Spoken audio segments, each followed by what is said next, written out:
Pour effectuer le dépoussiérage et le réglage des freins arrière, il est préférable dans un premier temps de desserrer les câbles de frein à main afin de ne pas risquer d'abîmer les segments de frein lors du démontage du tambour.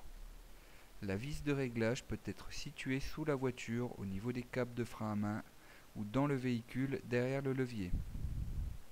Il est souvent nécessaire de démonter des caches pour accéder à la vis.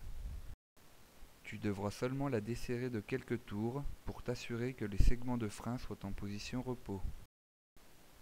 Dépose le tambour en enlevant l'écrou central qui est derrière un bouchon d'étanchéité. Dans certains cas, si des vis sont présentes sur le tambour, il ne te sera pas nécessaire d'enlever l'écrou central. Les tambours sont souvent collés. Tu devras utiliser un marteau ou un extracteur à inertie pour son démontage.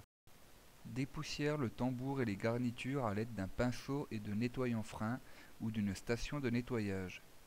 Il est formellement déconseillé d'utiliser la soufflette pour des risques liés à la respiration de ces poussières. Contrôle les éléments internes comme l'usure des garnitures, l'absence de fuite sur le cylindre de roue et demande conseil à ton maître d'apprentissage pour effectuer le réglage. Tu peux maintenant remonter le tambour afin de procéder au réglage du frein à main.